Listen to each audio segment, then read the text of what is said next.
Hey y'all, my name is Flick, and today we're going to talk about some simple water filtration that you can possibly use when you are out and about in the woods if you don't have access to fresh water that you brought along with you. So a few things that we want to talk about first is the source. The source of your water, you preferably want to be the mouth of the spring that feeds that source. You definitely want running water. You don't want stagnant water. Stagnant water tends to grow nasty things like larvae and nasty bacteria and things like that. So right behind us we have a slow rolling stream, so we definitely want to filter that. So what we're going to do today is I'm going to show you how to filter it with just a couple of things. So this is just for demonstration, and what I've done here is I have a paper cup that's got little holes in the bottom of it, and that's going to play a part in the filtration part. So what I want to do is I'm going to go around and find some leaf litter, some like clean dry leaf litter, which is going to be hard today because we did just have a rain, and then we're going to get back to it in a second.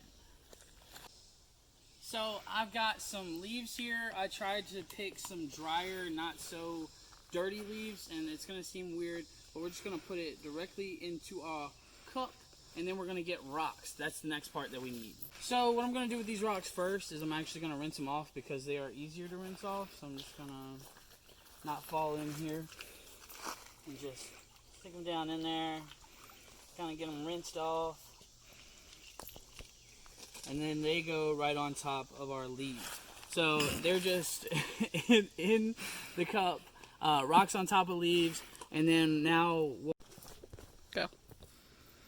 So another step, after you get some of those larger rocks, you want to get a bunch of these teeny little rocks if you can find them, and that will help get some of the finer things and catch them before they can get all the way through your filter.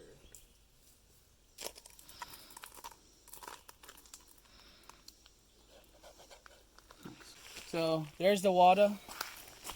We're going to put it through our filter, see how this goes.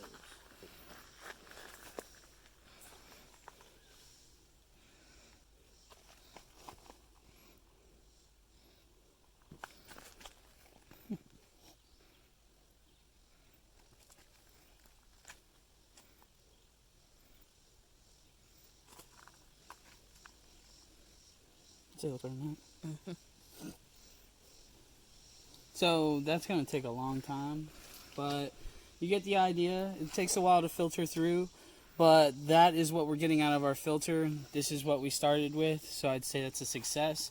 If you want it a little bit clearer than that, you can run it through your filter a second time, and then in order to drink it, you would have to boil it for about 10 minutes before it's ready to boil because it gets all the nasties out, your parasites and bacteria and germs and all that stuff.